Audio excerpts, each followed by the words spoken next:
Ferrari is having one of its most complex, high-pressure seasons in recent memory. And right in the middle of it is Lewis Hamilton, trying to make sense of a car that refuses to play along. From puzzling tire struggles to a shocking radio call where he admits he needs a brain transplant, things are unraveling fast.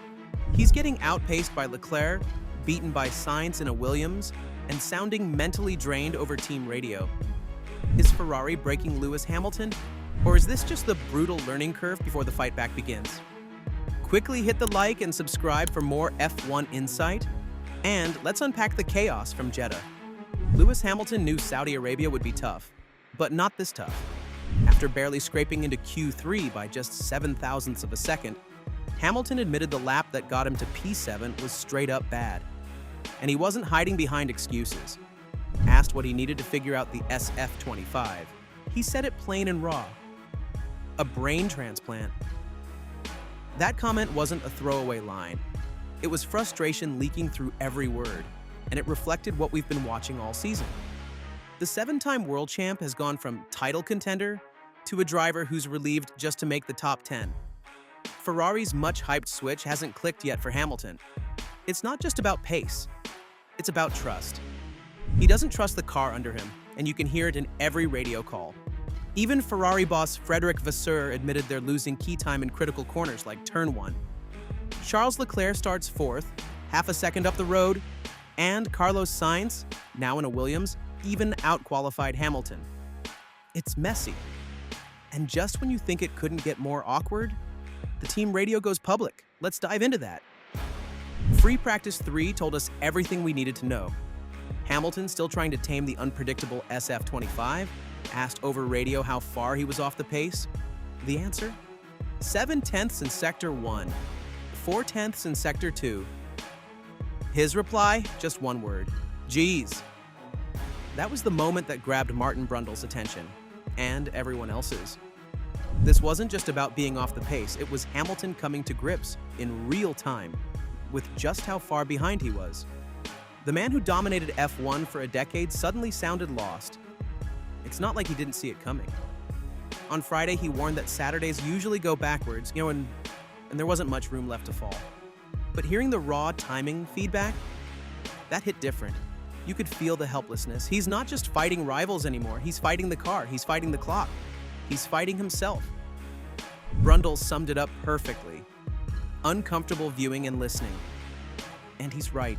This isn't the Lewis we know. And when your veteran star is sounding lost, you start to question the setup. And maybe even the partnership. Let's talk about that chemistry, or lack thereof.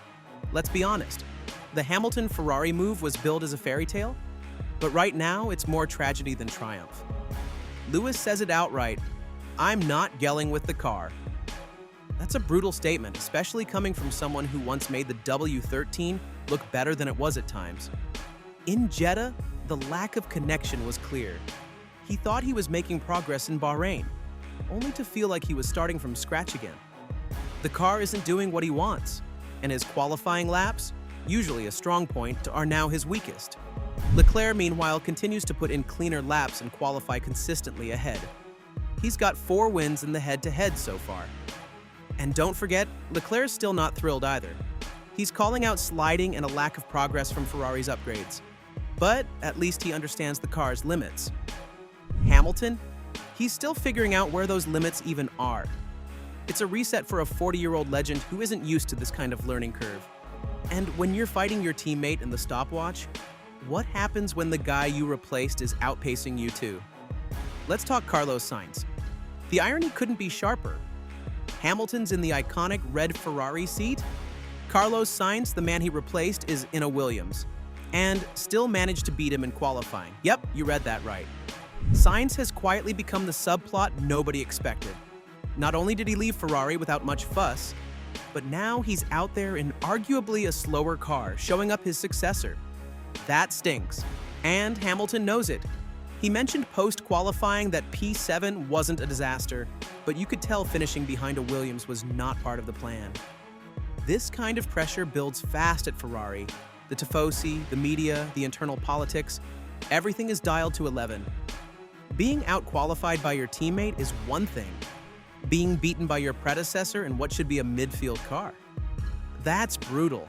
Sainz has nothing to lose and everything to prove. Hamilton, meanwhile, has everything to prove and everything to lose. And when the narrative shifts like this, it doesn't take long for the headlines to pile up. But maybe the real issue isn't rivals.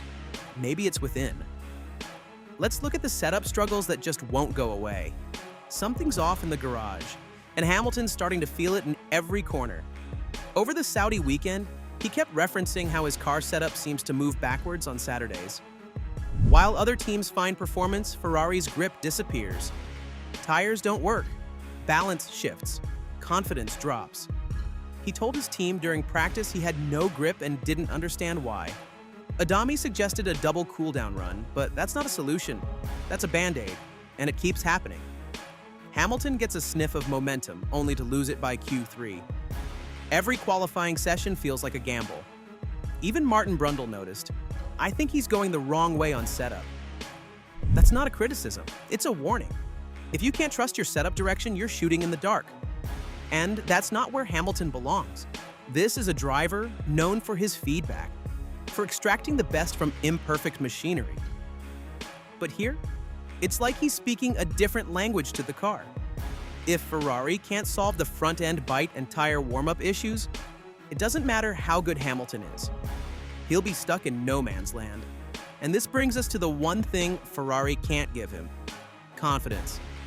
Let's wrap with that mental battle. Confidence is everything in Formula One exterior, especially at a street circuit like Jeddah. And right now, Hamilton has none of it. When you hear a driver say, "Every time I get to Q3, all the hard work disappears," that's not just physical, that's psychological. The SF25 isn't giving him what he needs. It's twitchy, it's inconsistent, and Hamilton's responses over team radio aren't the calculated feedback of a driver fine-tuning his ride. They're the words of someone confused, frustrated, and out of sync. He's openly admitted that his third quarter laps are his worst. That's never been a Hamilton problem. If anything, he was the guy who delivered under pressure.